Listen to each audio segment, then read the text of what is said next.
हाय, मैं सोनिया हूँ विद्या गुरु से। करंट अफेयर्स का नया सेशन स्टार्ट कर रही हूँ। करंट अफेयर्स दिसंबर 2021 के करंट अफेयर्स है ये।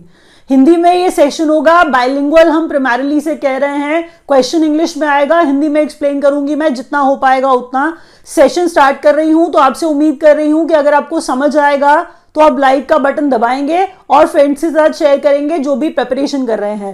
चैनल को सब्सक्राइब कर लीजिएगा विद्या गुरु के, बेल आइकॉन जरूर प्रेस करिएगा, तभी तो नोटिफिकेशंस आएंगे सभी एग्जाम रेलेवेंट वीडियोस के जो हम लोग अपलोड करते हैं।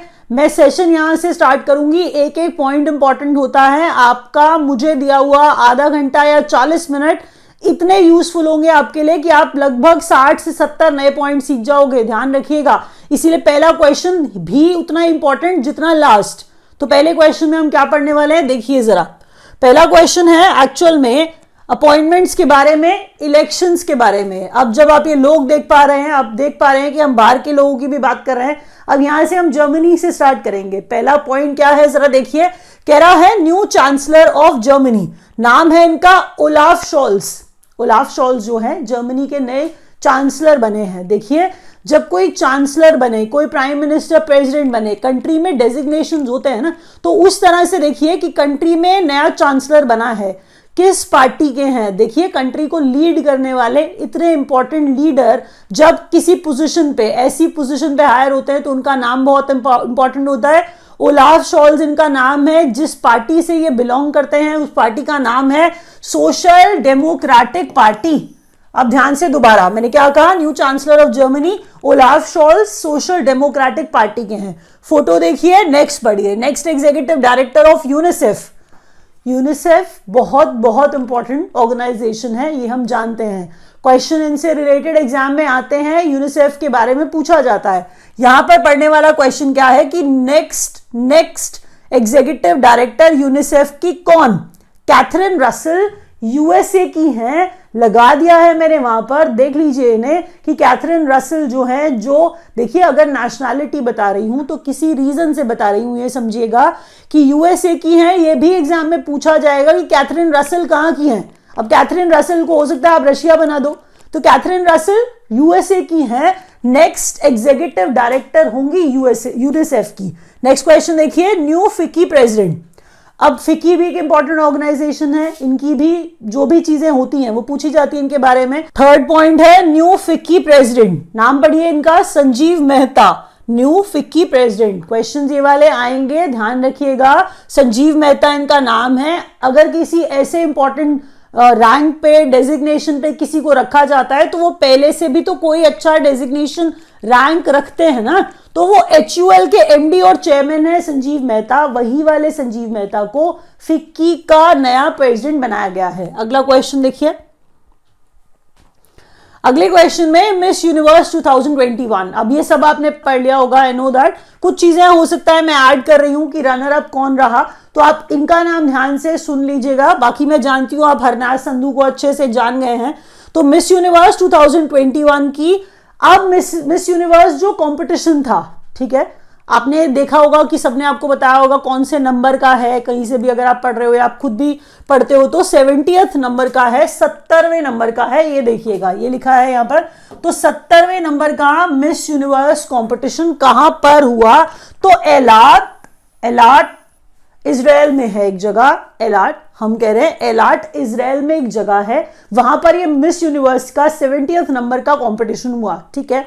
अब जब आगे बढ़े तो हमने कहा विनर कौन, हरनाज संधू इंडियन है, ये आप जानते हैं। अब जब पास्ट इंडियंस को रेफर करें तो सुष्मिता सेन 1994 में और लारा दत्ता 2000 में मिस यूनिवर्स का खिताब जीत के आई थी। तो ये इंपॉर्टेंट हो जाती है कि शायद किसी तरीके से ये क्वेश्चन पूछ लिया जाए। तो ये प्रीवियस इंडिया की मिस यूनिवर्स रही। दो, अब कौन बनी है, हरनाज संधू। अब फर्स्ट रनर अप, अब यहां पर बात कर रहे हैं नादिया फेरेरा की, ये पराग्वे की हैं। ये रनर अप की बात हो रही है। देखिए, जब सिलेक्शन होता है, थोड़ा सा सोचिए, सिलेक्शन हो रहा है तो 3 फाइनलिस्ट जो होंगे वो बाहर आए, ठीक है। हमने कहा एक कौन बन गया, मिस यूनिवर्स बन गया, तो हम वो रनर अप कह रहे हैं ना, जो रह गए वो रनर अप्स थे ना, तो हम कह रहे हैं फर्स्ट रनर अप जो है नादिया फेरेरा पराग्वे की हैं, ये याद रखिएगा। इसमें सेकंड रनर अप का भी नाम एग्जाम में पूछा जाता है, मैं आपको बता रही हूं, इसीलिए आपके लिए पढ़ना इंपॉर्टेंट है। सेकंड रनर अप जो है वो लालेला स्वाने साउथ अफ्रीका की हैं। मैंने क्या कहा? थर्ड रनर अप लालेला स्वाने जो है वो साउथ अफ्रीका की हैं। नाम आपको तीनों ही याद रखने पड़ेंगे। अब अगले क्वेश्चन की तरफ बढ़ते हैं, क्योंकि इसके बारे में आप ज्यादा जानते हैं तो हम इसके ऊपर ज्यादा डिस्कशन करेंगे ही नहीं। अब बात है इंपॉर्टेंट डेज की, ठीक है। अब दिसंबर चल रहा है, तो ह्यूमन राइट्स डे 10 दिसंबर को ऑब्जर्व किया जाता है। कौन सा डे? ह्यूमन राइट्स डे 10 दिसंबर को ऑब्जर्व किया जाता है। जब यहां पर 10 दिसंबर को ह्यूमन राइट्स डे ऑब्जर्व करते हैं तो कोई ना कोई थीम तो होगा ना जो दिमाग में रख के चल रहे होंगे। तो थीम है 2021 का equality, reducing inequalities, advancing human rights. देखिए ह्यूमन राइट्स डे है ना, तो कुछ ना कुछ ह्यूमन राइट्स की बात करेंगे। तो इक्वालिटी की बात कर रहे हैं, रिड्यूसिंग इनइक्वालिटीज कर रहे हैं और एडवांसिंग ह्यूमन राइट्स कर रहे हैं। ऐसा करके थीम याद हो जाएगा। 10 दिसंबर human rights day. World AIDS day 1 दिसंबर को वर्ल्ड एड्स डे मनाया जाता है। इसके बारे में ज्यादातर सबको पता होता है कि 1 दिसंबर को वर्ल्ड एड्स डे होता है, लेकिन हर बार थीम तो बदलती है ना, वो थीम तो आपको पढ़नी पड़ेगी ना। End inequalities end AIDS, end inequalities end AIDS, ये थीम था इस बार के 1 दिसंबर के वर्ल्ड एड्स डे का। एंड इनइक्वालिटीज एंड एड्स, याद रखिएगा 1 दिसंबर को वर्ल्ड एड्स डे मनाया जाता है। एक्वायर्ड इम्यूनो डेफिशिएंसी सिंड्रोम होता है एड्स, अगर आप फुल फॉर्म जानना चाहें तो। अगला क्वेश्चन देखिए। अच्छा, अब इंटरनेशनल एंटी करप्शन डे 9 दिसंबर को ऑब्जर्व किया जाता है। इंटरनेशनल एंटी करप्शन डे 9 दिसंबर को ऑब्जर्व किया जाता है। एंटी करप्शन डे नहीं, anti corruption day. Theme your right your role say no to corruption. Your right your role say no to corruption, ये इसका theme. International day for abolition of slavery, slavery को हटाना है ना, दासत्व को हटाना है ना। सर्वेंट्स जो बना लिए जाते हैं, जो स्लेव्स बना लिए जाते हैं, ये वो वाला स्लेवरी है कि एबॉलिशन ऑफ स्लेवरी, स्लेवरी को हटाना है। दास प्रथा आपको याद होगी, तो वो वाला दासत्व, वो वाला स्लेव, तो स्लेवरी का एबॉलिशन। इंटरनेशनल डे 2 दिसंबर को international day for abolition of slavery. International day of persons with disabilities 3 दिसंबर को ये ऑब्जर्व किया जाता है। थोड़ा सा ना पिक्चर्स को देख के रिलेट करने की कोशिश करिएगा, इससे आपको याद हो जाएगा। रोकना है तो करप्शन को रोकना है, और अगर हम बात कर रहे थे एबॉलिशन ऑफ स्लेवरी की, तो वो आपको दिख रही है पिक्चर उसके लिए भी और डिसेबिलिटीज के लिए भी, 3 दिसंबर वाला। अगला क्वेश्चन देखिए। चलिए अब विमेन न्यूज मेकर्स। अच्छा, विमेन न्यूज मेकर्स में पहले आप जरा देखिए, थोड़ा सा इनको पहचानिए। मैकेंजी भी दिखेंगी, नीना गुप्ता भी दिखेंगी, आपको यहाँ पर निर्मला सीतारमन भी दिख रही हैं, और सबसे पहले आप देख रहे हैं गीता गोपीनाथ को। ठीक है, तो हम गीता गोपीनाथ से ही स्टार्ट करते हैं। गीता गोपीनाथ जब हमने देखा तो new first deputy MD of IMF Gita Gopinath, वो किसको बना दिया है? गीता गोपीनाथ को बना दिया है। दोबारा से सुनिए, new first deputy MD, new first deputy MD IMF की गीता गोपीनाथ, ये रही उनकी पिक्चर। आपने बहुत इनके बारे में सुना है। अब रामानुजन प्राइज मिला है नीना गुप्ता को, मैथमेटिशियन होंगी, ऑब्वियस ही बात है, तभी ये क्या मिल रहा है इन्हें? रामानुजन प्राइज मिल रहा है। रामानुजन प्राइज आप जानते हैं किस लेवल वालों को मिलता है, तो नीना गुप्ता को रामानुजन प्राइज मिला है। ठीक है, नेक्स्ट देखिए कि नंबर 1, अच्छा, फोर्ब्स की मोस्ट पावरफुल विमेन की जो लिस्ट है, जिसमें पहले 100 में हमारी निर्मला सीतारमन जो हमारी फाइनेंस मिनिस्टर है, वो 37वें नंबर पर रखी गई। पहले नंबर पर मैकेंजी स्कॉट है। मैकेंजी स्कॉट, ये अगर आप याद कर पाए तो जेफ बेजोस की एक्स वाइफ मैकेंजी स्कॉट जो हैं पहले नंबर पर फोर्ब्स की 100 पावरफुल महिलाओं की लिस्ट में फर्स्ट नंबर पर मैकेंजी स्कॉट।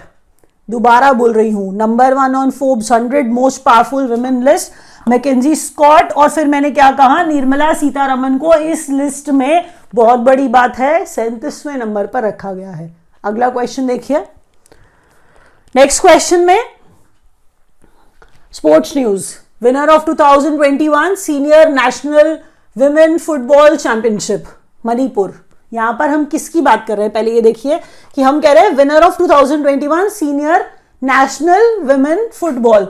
अच्छा, ये फुटबॉल चैंपियनशिप है, ठीक है, महिलाओं वाली है, और नेशनल फुटबॉल चैंपियनशिप है महिलाओं वाली 2021 वाली, और ये सीनियर नेशनल विमेन चैंपियनशिप है। तो हम फुटबॉल की बात कर रहे हैं। इसे जीतने वाली टीम जो है वो मणिपुर की टीम है, वो मैं आपको बता रही हूं। The next point is world athletics women of the year award Anju Bobby George. ध्यान से देखिए, world athletics women of the year Anju Bobby George जो है वो लॉन्ग जंप वाली हैं, और इन्हें क्या दिया गया है, ये देखिए, world athletics women of the year award दिया गया है। ध्यान रखिएगा, पक्का से क्वेश्चन आने वाला है, क्योंकि world athletics women of the year award मिला है। नेक्स्ट में डेविस कप 2021। एक्चुअल में अगर आप डेविस कप देखेंगे तो आप ये एक मेंस टेनिस से एसोसिएटेड डेविस कप, मतलब ये वो वाला टीम इवेंट होता है, इंटरनेशनल टीम इवेंट होता है। तो डेविस कप टेनिस वाला 2021 का विनर रशिया, और हराया किसको, क्रोएशिया को। दोबारा सुनिए, रशिया ने डेविस कप विनर बना, रशिया, ठीक है, क्रोएशिया को हराकर बना और 2021 का डेविस कप जीत गया। तो रनर अप का नाम भी पूछा जाता है, इसे हर हाल में याद रखिएगा। दोबारा बोल रही हूं, Davis cup winner Russia, runner up Croatia. अगला क्वेश्चन देखिए, बार बार इसीलिए बोलती हूं ताकि आपको याद हो जाए। देखिए, न्यूज रीड नहीं कर रही हूं मैं, मेरा एक ही पर्पस होता है कि मैं जो पढ़ा रही हूं वो आपको याद हो। तो प्लीज साथ के साथ कोशिश करिए, मेरे रेपिटेशन को वैल्यू करिए कि बार बार बोलने का पर्पस आपको याद कराना है। वीडियो अगर आपको अच्छा लगेगा तो लाइक का बटन जरूर दबाइएगा प्लीज। अब अगला क्वेश्चन देखिए, फिर से स्पोर्ट्स न्यूज पे आ गए हैं। Argentina win 2021 mains junior hockey world cup bye beating Germany. यहां पर आपने क्या देखा, यहां पर आपने देखा पहले तो ये हॉकी वर्ल्ड कप की बात हो रही है, ठीक है, और जूनियर हॉकी वर्ल्ड कप की बात हो रही है, ठीक है। हॉकी वर्ल्ड कप है, कौन सा वाला, जूनियर हॉकी वर्ल्ड कप है, ठीक है। अर्जेंटीना ने जीता है, अर्जेंटीना ने हराया किसको है, जर्मनी को। तो जर्मनी क्या बन गया, रनर अप बन गया। तो एक क्वेश्चन में हमने क्या कवर कर लिया, विनर और रनर अप का नाम। किसके अंदर winner, Argentina junior hockey world cup के अंदर 2021 मेंस वाले की बात हो रही है। नेक्स्ट में हम पढ़ रहे हैं इसका वेन्यू। एक्चुअल में इसका वेन्यू इंडिया था ना, इसीलिए क्वेश्चन पूछे जाने की पॉसिबिलिटी और बढ़ जाएगी। भुवनेश्वर ओडिशा में ये जूनियर हॉकी वर्ल्ड कप हुआ था, याद रखिए पक्का से। जब आप नेक्स्ट क्वेश्चन पढ़ते हो, third bowler to take 10 wickets in an innings. पहले तो यहां पर आप ध्यान से पढ़िएगा कि यहां पर हम जो बात कर रहे हैं, यहां से हम इसको अलग कर देंगे, ऊपर वाले पॉइंट को, नीचे वाला पॉइंट अलग है। तभी तो मैंने आपको कहा ना कि जब आप मेरा एक वीडियो देखोगे तो आप उसमें 60 से 70 अलग अलग पॉइंट्स पढ़ रहे हो ना, 60 to 70 पॉइंट्स का मतलब आप करंट अफेयर्स के एक वीडियो से 60 to 70 new important points, new important questions याद करते हो। इतना इंपॉर्टेंट है वीडियो, तो एंड तक देखिएगा। थर्ड बॉलर है, क्रिकेट की बात हम करने लगे, 10 विकेट लेने वाले एक इनिंग में एजाज पटेल बन गए हैं। ये न्यूजीलैंड के हैं, दोबारा न्यूजीलैंड के एजाज पटेल कौन बन गए हैं, थर्ड बॉलर। क्या किया है उस थर्ड बॉलर ने, to take 10 wickets in an innings. ऐसा पहले जो कर चुके हैं वो कौन, पहले हमने कहा कि जिम लेकर जो है वो पहले नंबर के ऐसा करने वाले थे, दूसरे अनिल कुंबले ऐसा करने वाले थे, और तीसरे ये एजाज पटेल न्यूजीलैंड वाले बन गए हैं। लेकिन आपको ये पता होना चाहिए कि जब एजाज पटेल ने ऐसा किया तो किसके अगेंस्ट, न्यूजीलैंड की टीम खेल रही थी। तो न्यूजीलैंड की टीम उस समय इंडिया के अगेंस्ट खेल रही थी। पढ़िए ध्यान से, इंडिया के अगेंस्ट खेल रही थी न्यूजीलैंड की टीम, जिसमें एक इनिंग के अंदर 10 विकेट लिए हैं, एक इनिंग में 10 विकेट ले लिए एजाज पटेल ने। याद रखिए, रिकॉर्ड देखिए कितना बड़ा है, एक ही बॉलर सारे विकेट्स।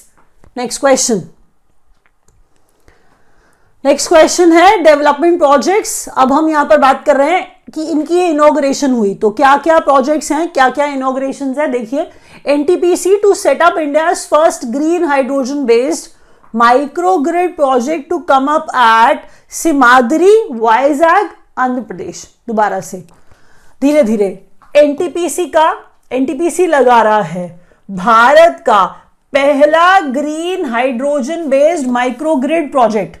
एनटीपीसी हम कह रहे हैं देखिए वो पूछेंगे ना कि कौन लगा रहा है, कौन बना रहा है, तो एनटीपीसी लगा रहा है, इंडिया का पहला green hydrogen based microgrid project. क्या कहां पे आने वाला है ये? तो हम ये वाइजैग आंध्र प्रदेश की बात कर रहे हैं। एग्जैक्ट अगर आप लोकेशन जानना चाहें तो वो सिमाद्री है। नेक्स्ट पॉइंट में सरयू नहर, नहर का मतलब कैनाल होता है, आप जानते हैं, तो सरयू नहर, सरयू कैनाल की बात हो रही है।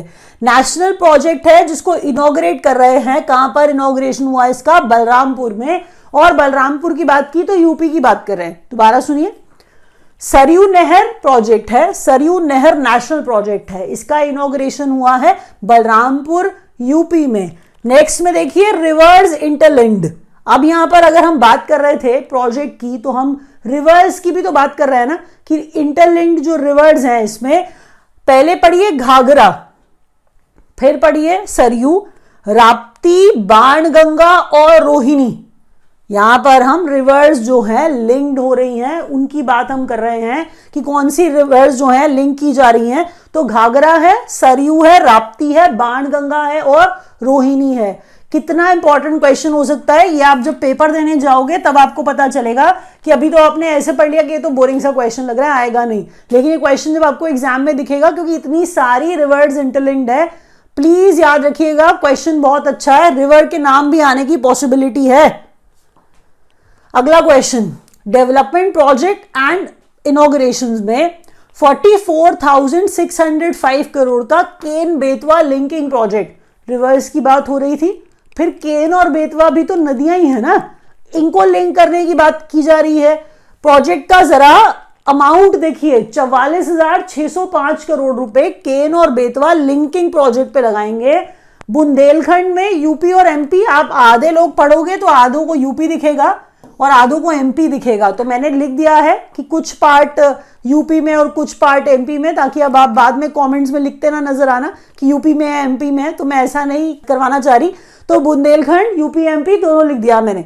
44,605 करोड़ का केन बेतवा नदियों वाला लिंकिंग प्रोजेक्ट है ये, याद रखिएगा, क्वेश्चन आएगा। First project under national perspective plan है ये, इसीलिए और भी इंपॉर्टेंट है ये, इसीलिए ही तो ज्यादा इंपॉर्टेंट हो गया ना। अब आगे है उमियाधाम टेम्पल।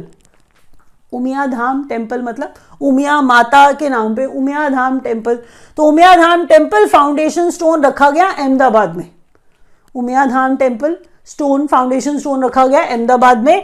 काशी विश्वनाथ कॉरिडोर, अभी आपने पढ़ा ना, एक कॉरिडोर है, काशी विश्वनाथ कॉरिडोर है, कनेक्ट करेगा टेम्पल और गंगा को। तो ये अनवेल किया गया है वाराणसी यूपी में, आपने देखा होगा ये। तो हमने क्या कहा, काशी विश्वनाथ कॉरिडोर कनेक्टिंग गंगा और टेम्पल वाराणसी यूपी में क्या किया गया है, इसको खोला गया है। अगला क्वेश्चन देखिए।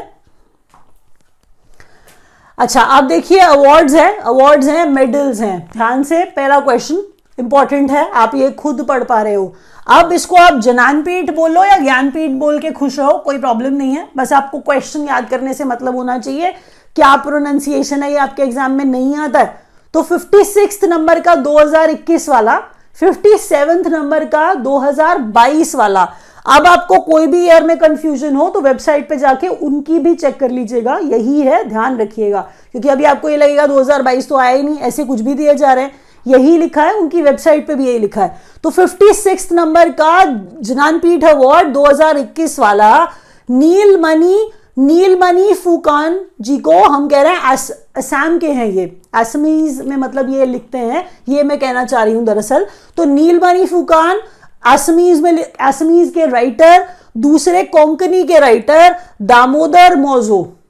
56 और 57 नंबर भी याद रखना है, 2021-22 भी याद रखना है, नीलमणि और दामोदर मौजो का नाम भी याद रखना है पक्का से। ज्ञानपीठ अवार्ड की बात चल रही है यहां पर, केयरफुल रहिए।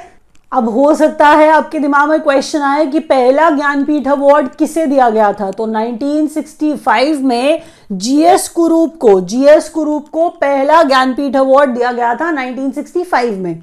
अब जब यहां से नेक्स्ट पॉइंट पढ़ेंगे तो नेक्स्ट पॉइंट है doctor MS Swaminathan award.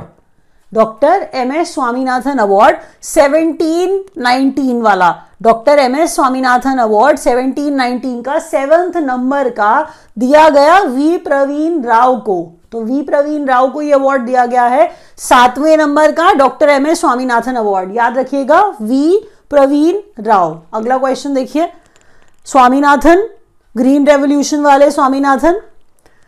Defence news में ट्राइलैटरल एक्सरसाइज है, दोस्ती इसका नाम है एक्सरसाइज का। ट्राई मतलब 3 नेशंस तो होंगे ना, तो अब हम इंडिया की बात कर रहे हैं, श्रीलंका की बात कर रहे हैं और मालदीव्स की बात कर रहे हैं, ठीक है। तो इंडिया, श्रीलंका और मालदीव्स 3 नेशन है, इसलिए ट्राइलैटरल एक्सरसाइज। नाम है इसका दोस्ती। कहां पर हुई है? तो मालदीव्स में हुई है। नाम मैंने क्या कहा? दोस्ती है। 15वें नंबर का मैं बोल रही हूं इसको, हेल्ड अमंग कोस्ट। अब यहां पे देखिए सीधी बात है ना, इंडिया है, श्रीलंका है, मालदीव्स है, तो तीनों में से एक मालदीव्स में ये दोस्ती एक्सरसाइज जो है कंडक्ट कराई गई, ठीक है। नीचे देखिए जरा, हमारे यहां से जो शिप्स पार्टिसिपेट कर रहे थे दोस्ती एक्सरसाइज के अंदर, वो थे इंडियन कोस्ट गार्ड वेसल वज्र और अपूर्वा।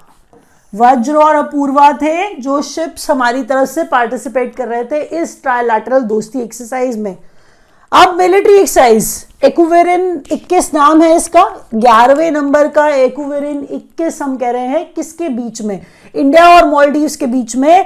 कहां पर हुआ? अब आप इसको मैं कड़ू आइलैंड, तो आप इसको कद्दू आइलैंड पढ़ लोगे, मुझे पता है, और फिर कहोगे कद्दू आइलैंड है, तो आप जैसे मर्जी याद कर लो, कद्दू आइलैंड मालदीव्स। तो हम कह रहे हैं कद्दू आइलैंड मालदीव्स में एक्सरसाइज कौन सी? एक्वेरिन। कौन सेवें नंबर की? तो मैंने कहा था 11वें नंबर की। इंडिया और मालदीव्स के बीच में, मालदीव्स ही वेन्यू है दोस्ती का भी, और हमने कहा एक्वेरिन का। अगला क्वेश्चन देखिए, नेक्स्ट क्वेश्चन में डिफेंस न्यूज में chairman of chiefs of staff committee. यहां पर पहले ध्यान से पढ़िएगा, हम किसकी बात कर रहे हैं? हम कह रहे हैं चेयरमैन। किसका चेयरमैन? हम एक कमेटी का चेयरमैन बोल रहे हैं, तो चीफ्स ऑफ स्टाफ कमेटी के chairman general MM Naravane, army chief जो हैं जनरल एमएम नरावने, उन्हें chairman of chief of staff committee बनाया गया है।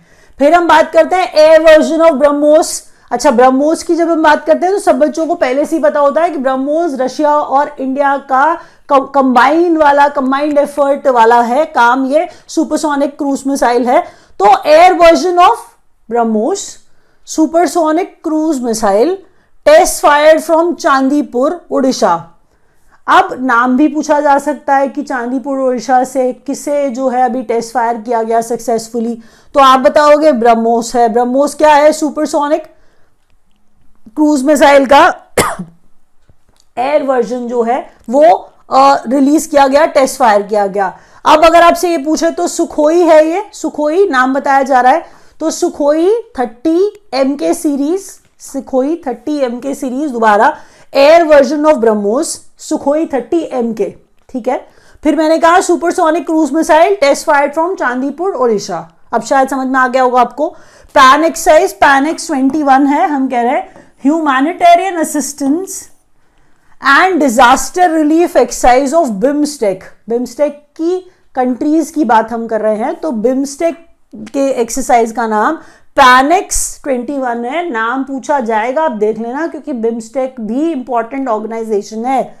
वेन्यू इसका पुणे, दोबारा सुनिए, पैनेक्स 21 humanitarian assistance and disaster relief exercise BIMSTEC है ये, और मैंने कहा इसका वेन्यू क्या रखा गया था? पुणे। तो एक्सरसाइज हुई, इंपॉर्टेंट एक्सरसाइज है, याद रखिएगा।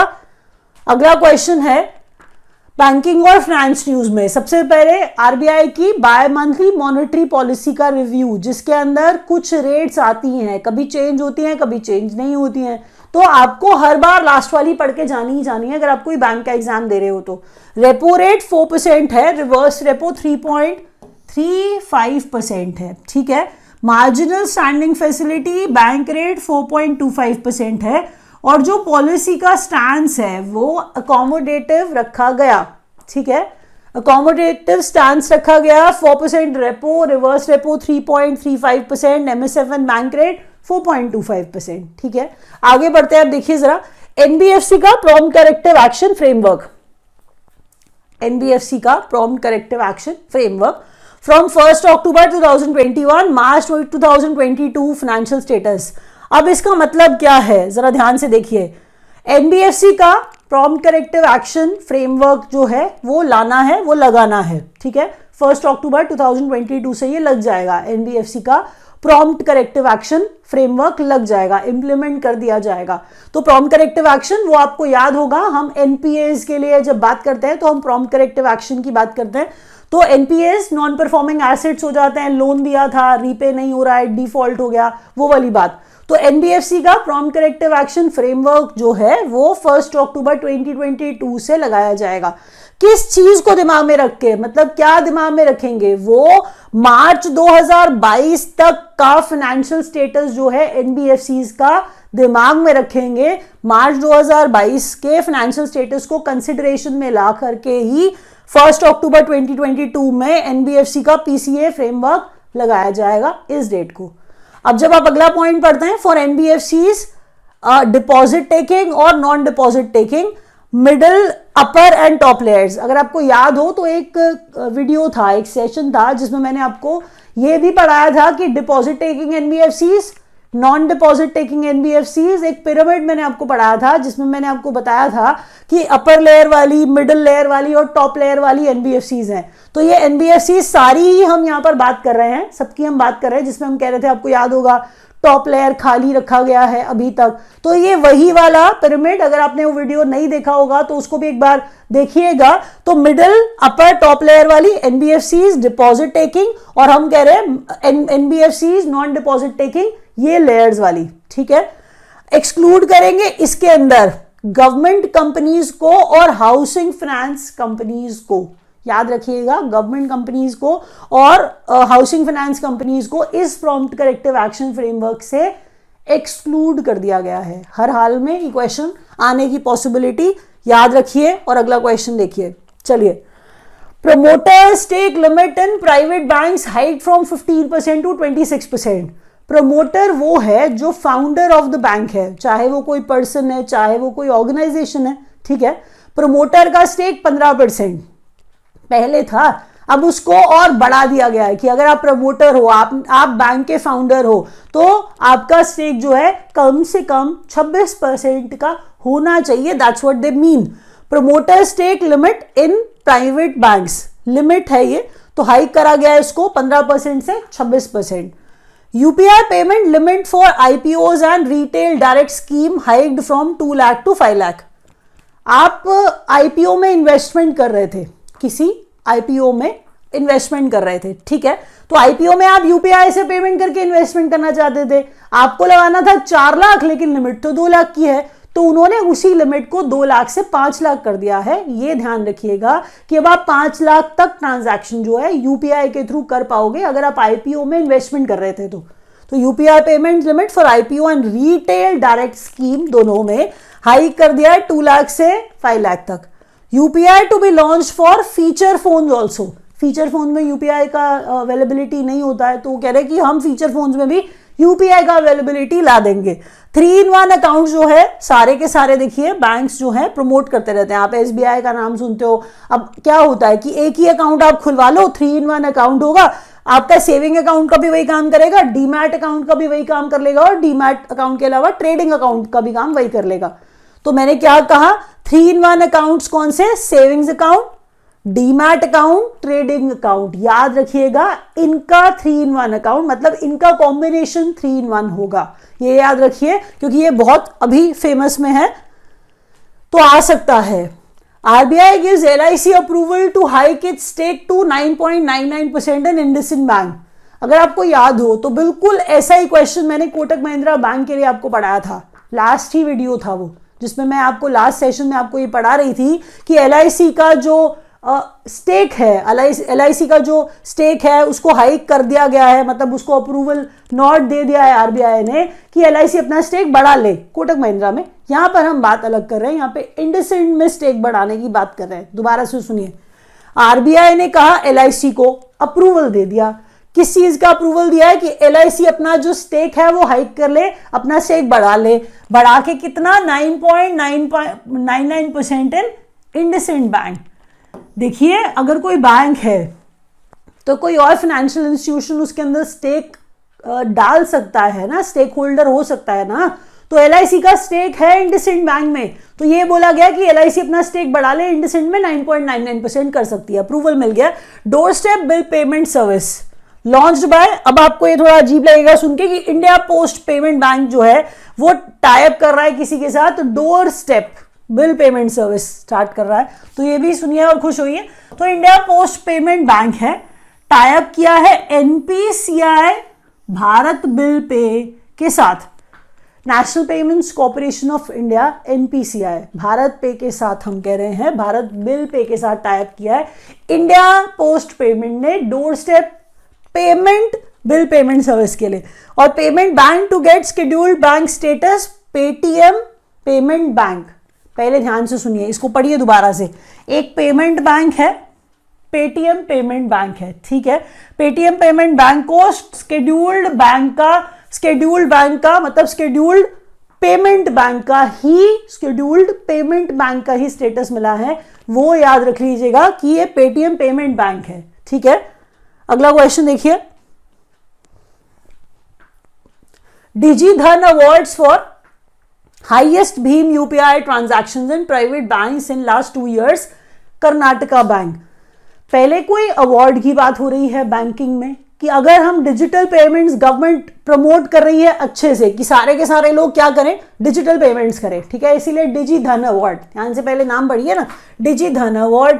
अब कोई बैंक अगर बहुत सारी डिजिटल पेमेंट्स करा रहा है तो उसको थोड़ा तो इंसेंटिवाइज करना चाहिए ना, उसको कुछ तो देना चाहिए, तो कर्नाटका बैंक को इन्होंने डिजी धन अवार्ड दे दिए। अब क्या कहा, किस लिए दिया कि हाईएस्ट भीम यूपीआई ट्रांजैक्शन कराई प्राइवेट बैंक्स में, हम कह रहे हैं transaction in private banks in last 2 years, तो ये अवार्ड कर्नाटका बैंक को। नेक्स्ट में अगर आप देखो 1300 करोड़ का incentive scheme to boost digital payments by reimbursing transaction charge to banks levied as.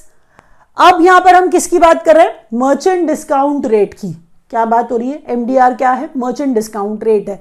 इसका जरा एक्सप्लेनेशन कैसे, 1300 करोड़ का इंसेंटिव स्कीम है, ठीक है, हम सबको नहीं मिल रहा है, सुनिए जरा किसको मिल रहा है, टू बूस्ट डिजिटल पेमेंट। फिर वही बात कि गवर्नमेंट क्या चाह रही है कि डिजिटल पेमेंट करें, डिजिटल पेमेंट पे आ जाएं लोग, कैश कम इस्तेमाल करना शुरू करें, by reimbursing transaction charge to banks levied as. अब इसको ध्यान से समझिएगा, एक बैंक है और समझ लीजिए मैं एक मर्चेंट हूं, एक बैंक है, मैं एक मर्चेंट हूं, मर्चेंट के पास एक पॉस मशीन, स्वाइप मशीन, जहां पे आप कार्ड से पेमेंट करके आते हो। मैं ट्राई कर रही हूं बहुत आसान भाषा में आपको समझाने की, शायद समझ में आ जाएगा। मैं ये कह रही हूं कि मैं एक मर्चेंट हूं, एक बैंक है, बैंक ने मेरे यहां पर मुझे एक मशीन दिया है, पॉस मशीन, स्वाइप मशीन। जब कोई कस्टमर मेरे पास आता है, मैं मर्चेंट हूं, मैं कोई सर्विसेज बेच रही हूं, मैं कुछ बेच रही हूं, तो कोई कस्टमर जब मेरे पास आता है और वो कार्ड से स्वाइप करता है, तो वो जो पेमेंट है वो कस्टमर नहीं पे करता है, मर्चेंट से बैंक काटता है। बैंक मर्चेंट से मतलब मुझसे, वो उसके उस ट्रांजैक्शन के ऊपर, हर ट्रांजैक्शन के ऊपर चार्ज लेता है। तो अब बीइंग अ मर्चेंट मैं चाहती थी कि कस्टमर किसी और तरीके से पे कर दे, कार्ड से पेमेंट ना ही करे, क्योंकि मेरे को कार्ड पे चार्ज देना पड़ता था बैंक को। तो अब क्या किया है, गवर्नमेंट कह रही है कि हम पैसा देंगे, वो जो चार्ज मर्चेंट बैंक को पे करता था, गवर्नमेंट कह रही है वो चार्ज हम देंगे, आप कस्टमर से पैसा तो रिसीव करते जाओ, तो अब आपका पैसा कटेगा नहीं, बैंक काटेगा नहीं, क्योंकि गवर्नमेंट दे देगी वो पैसा। हम कह रहे हैं मर्चेंट डिस्काउंट रेट है ये। क्या है ये, मर्चेंट डिस्काउंट रेट है। 1300 करोड़ का इंसेंटिव स्कीम है, यही डिजिटल पेमेंट्स को बूस्ट करने के लिए। और जो ये बात मैं कर रही हूं, ये कितने की पेमेंट पर एप्लीकेबल है। अगर कोई, हम कह रहे हैं रुपए डेबिट कार्ड से पेमेंट करे या भीम यूपीआई पेमेंट करे, तो हम कह रहे हैं कितने तक की ट्रांजैक्शन पे गवर्नमेंट कंट्रीब्यूट करने वाली है। तो 2000 की जो ट्रांजैक्शन है, 2000 तक की जो ट्रांजैक्शन है, उन्हीं पे ही ये कंट्रीब्यूशन किया जाएगा। अगला क्वेश्चन देखिए, नेक्स्ट क्वेश्चन में इंडिसेस एंड रिपोर्ट्स। अब ये इंडेक्स का प्लूरल इंडिसेस लिखा है यहां पे, तो इंडिसेस एंड रिपोर्ट्स है। कह रहा है as per India skill report, as per India skills report.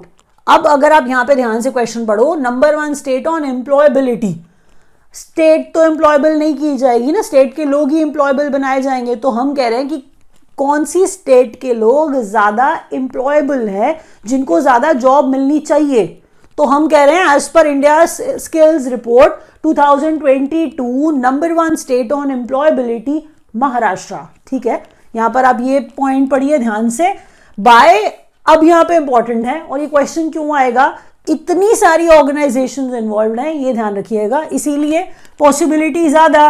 वीबॉक्स है, CII है, AICTE है, AIU है और United Nations development programme UNDP। तो इन सब के द्वारा हम कह रहे हैं ये इंडिया का स्किल रिपोर्ट 2022 जिसमें नंबर 1 स्टेट एम्प्लॉयबिलिटी में Maharashtra.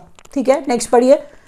Number 1 rank on world talent ranking, बात 2021 की ही हो रही है, वर्ल्ड टैलेंट रैंकिंग है जिसमें नंबर 1 जो है वो स्विट्जरलैंड। नंबर 1 कौन? स्विट्जरलैंड। इंडिया रैंक इसमें, इंडिया का रैंक 56 है। अगर आप यहां पर देखना चाहो तो इंस्टीट्यूट फॉर मैनेजमेंट डेवलपमेंट मतलब IMD हर जगह पे आप ये देखते रहते हो लिखा हुआ, तो हम कह रहे हैं institute for management development IMD के अनुसार इंडिया 56 नंबर पर, फर्स्ट नंबर पर स्विट्जरलैंड। रैंक किसमें मैं बता रही हूं? वर्ल्ड टैलेंट रैंकिंग में मैं आपको बता रही हूं, याद रखिएगा, इंपॉर्टेंट है सारे के सारे नेशंस का पार्टिसिपेशन। अब यहां पर हम बात कर रहे हैं international film festival of India. अगर आप पिक्चर देखोगे, अगर आप यहां नहीं भी पढ़ते हो, आप पिक्चर देखोगे तो उसमें गोवा लिखा हुआ है। ठीक है, तो international film festival of India Goa में हुआ 52nd नंबर का था ये। ठीक है, 52nd नंबर का था। अगर आप ध्यान से देखो तो इंटरनेशनल फिल्म फेस्टिवल मैंने बोला है ना, तो उस इंटरनेशनल को जस्टिफाई करते हैं। देखिए, best film ring wandering, Japan की movie ring wandering best film. ठीक है, तभी इंटरनेशनल है ना, इसीलिए। बेस्ट डायरेक्टर वाक्लाव काड्रेंका, ये इनका नाम है डायरेक्टर का। ठीक है, सेविंग वन हुज डेड, ये इनका कंट्रीब्यूशन, मतलब ये मूवी जिसके लिए इन्हें ये इस डायरेक्शन में एज बेस्ट डायरेक्टर हम यहां पर अवार्ड दे रहे हैं। तो best director Vaclav Kadrnka, saving one who's dead के लिए बेस्ट डायरेक्टर। बेस्ट एक्ट्रेस जो है एंजेला मोलिना, शार्लेट के लिए। देखिए, एक्ट्रेस जब बताया है, उनकी मूवी मैंने ब्रैकेट्स में लिखी है, तो ये अगर हम बोल रहे हैं जिसको आप शार्लोट पढ़ लो या कुछ भी पढ़ लो, तो मैं कह रही हूं एंजेला मोलिना जो है शार्लेट के लिए। और बेस्ट एक्टर जो है जितेंद्र जोशी, गोदावरी के लिए, गोदावरी मूवी है उसके लिए जितेंद्र जोशी को बेस्ट एक्टर। ठीक है, तो किसकी बात हम कर रहे हैं? International film festival of India के लिए। अब Indian film personality of the year, Indian film personality of the year, तो प्रसून जोशी को तो आप बड़े सारे अवार्ड्स लेते देखते ही हैं, तो प्रसून जोशी के साथ इस बार हेमा मालिनी भी हैं। तो हम कह रहे हैं Indian film personality of the year Prasoon Joshi और हेमा मालिनी। याद रखिए, क्वेश्चन सारे इंपॉर्टेंट है, एंड तक अगर आप नहीं देख रहे हैं तो आप कुछ लॉस करेंगे एग्जाम में, क्वेश्चन कुछ रह जाएंगे आपके, क्वेश्चन हर हाल में आएंगे, बहुत इंपॉर्टेंट क्वेश्चन है, ध्यान रखिएगा। वीडियो अच्छा लगेगा तो लाइक जरूर करिएगा। अवार्ड्स एंड मेडल्स में winner of UNESCO heritage awards Nizamuddin बस्ती की जब बात कर रहे हैं, तो बस्ती हम जगह की बात कर रहे हैं ना, ये ध्यान से सुनिए, बस्ती क्या है? जगह है। तो यूनेस्को हेरिटेज अवार्ड में निजामुद्दीन बस्ती को अवार्ड दिया गया है, award of excellence 2021, special recognition for sustainable development. किसको दिया गया है? निजामुद्दीन बस्ती को दिया गया है। जब मैं आगे बढ़ूं तो best pavilion gold medal at 40th India international trade fair, gold medal, best pavilion gold medal 40th number के इंडिया इंटरनेशनल ट्रेड फेयर में। इंटरनेशनल इंडिया ट्रेड फेयर जो है वो दिल्ली में हुआ, और बिहार जो है उसे ये गोल्ड मेडल बेस्ट पवेलियन वाला दिया गया है 40वें नंबर के इंडिया इंटरनेशनल ट्रेड फेयर में, जो कहां हुआ था? दिल्ली में हुआ था। आप जब नीचे पढ़ोगे तो इस बार के इंडिया इंटरनेशनल ट्रेड फेयर का थीम आत्मनिर्भर भारत रखा गया। क्या रखा गया? आत्मनिर्भर भारत। अब अगला क्वेश्चन देखिए जरा, चलिए, इंडियाज वेटलैंड्स। अब वेटलैंड्स के बारे में आप सुनते होंगे, नेशनल पार्क, बायो रिजर्व सब आप सुनते होंगे, तो उसी तरह के हम बात कर रहे हैं कैटेगरी वेटलैंड्स की। अब वेटलैंड जो होता है, देखिए, अगर कोई वेटलैंड रामसर साइट बन जाए, अगर आपको रामसर कन्वेंशन नहीं पता तो हमारे कोर्स में हम डिटेल में रामसर साइट्स पढ़ाते हैं। अगर आप पढ़ना चाहते हैं कहीं किसी साइट पे जाइए, रामसर साइट के बारे में पढ़िए। तो हम कह रहे हैं वेटलैंड जो है रामसर साइट्स, अब नई रामसर साइट एक और बन गई है, वो भी पढ़ेंगे। स्टार्ट करते हैं, पहले हम कह रहे हैं काजू वैली वेटलैंड से। ठीक है, देखिए तमिलनाडु का है, हो सकता है आप किसी और तरीके से भी प्रोनाउंस उसको करते हो। तो काजू वैली वेटलैंड है, that has been declared a bird sanctuary, is located in Tamil Nadu. आपसे अगर काजू वैली वेटलैंड पूछ लिया जाए कि कहां पर सिचुएटेड है, आप कहोगे ज्योग्राफी का क्वेश्चन है। मैं फिर से करंट अफेयर्स का क्वेश्चन बताऊंगी, क्यों? क्योंकि ये हाल फिलहाल में कुछ ऐसा इवेंट हुआ है, यहाँ पे ये बर्ड सैंक्चुरी भी बन गया है कहाँ? ये तमिलनाडु में है, काजू वैली हमने कहा वेटलैंड। अब बात करते हैं हैदरपुर वेटलैंड की। Haiderpur wetland now designated as a Ramsar site. तो मैंने क्या कहा था, किसी वेटलैंड को रामसर साइट बनाया जाता है। बहुत बहुत बहुत इंपॉर्टेंट क्वेश्चन हो जाता है। तो मैंने क्या कहा, हैदरपुर वेटलैंड अब रामसर साइट, जो रामसर साइट भी बन गया है। हम कह रहे हैं यूपी में है ये हैदरपुर वेटलैंड। अब ये कह रहे हैं कि इंडिया का 47वें नंबर का रामसर साइट हो जाएगा ये। तो अगर आप अब 47 की 47 रामसर साइट याद करोगे, थोड़ा ज्यादा हो जाएगा। रिसेंट वाली याद रखो, क्योंकि करंट अफेयर्स के हिसाब से इतना ही इंपॉर्टेंट होता है। तो 47वें नंबर की रामसर साइट हैदरपुर। अच्छा, डीआरडीओ मिसाइल है, रॉकेट लॉन्च है। जरा पढ़िए ध्यान से क्या क्वेश्चन है। स्टैंड ऑफ एंटी टैंक, ये पहले हमने यहां पर लिखा SANT का फुल फॉर्म, क्योंकि आपको बहुत जगह पर SANT ही लिखा हुआ मिल जाएगा। तो हम इसको कह रहे हैं stand of anti tank missile. Pokhran जगह है राजस्थान में, हम यहां पर देखिए रॉकेट और मिसाइल लॉन्च कर रहे हैं। ठीक है, तो कहां से कर रहे हैं वो मैं आपको बता रही हूं कि stand of anti tank missile है ये, इसको पोखरन राजस्थान से लॉन्च किया गया। Extended range Pinaka ER rocket है ये भी एक्सटेंडेड रेंज है, ER एक्सटेंडेड रेंज है। हम कह रहे हैं इस रॉकेट को पोखरन राजस्थान से लॉन्च किया गया। Supersonic missile assisted torpedo, smart है ये, सुपरसोनिक है ये, मिसाइल है ये, असिस्टेड है, और ये जो RT है ना ये टॉर्पीडो है। तो टॉर्पीडो लॉन्च आपको याद होगा कि पहले एक व्हीलर आइलैंड था जिसे APJ अब्दुल कलाम आइलैंड का नाम दे दिया गया था। तो अब हम उसी को, दोनों मैंने लिख दिया इसीलिए ताकि आपको कुछ कंफ्यूजन ना हो। ये उड़ीसा में है, यहां से लॉन्च किया गया है स्मार्ट को, सुपरसोनिक मिसाइल असिस्टेड टॉर्पीडो को। Vertically launch short range surface to air missile SRSAM। जब आप ये लिखा हुआ पढ़ेंगे तो वर्टिकली लॉन्च शॉर्ट रेंज, यहां पे ये याद रखिएगा कि अगर वो ये पूछ लेते हैं तो आपको ये बताना पड़ेगा। यहां पर लिखा हुआ है, देखिए शॉर्ट रेंज, यहां पर देखिए सरफेस टू एयर मिसाइल, यही तो है ये SRSAM। चांदीपुर उड़ीसा से इसे लॉन्च किया गया। यहां पर मैं रैप अप कर रही हूं। आपको वीडियो अच्छा लगा होगा तो लाइक जरूर दबा दीजिएगा, और अगर नहीं समझ आया तो switch to the English session अगर लैंग्वेज कंसर्न था। Thank you so much for watching.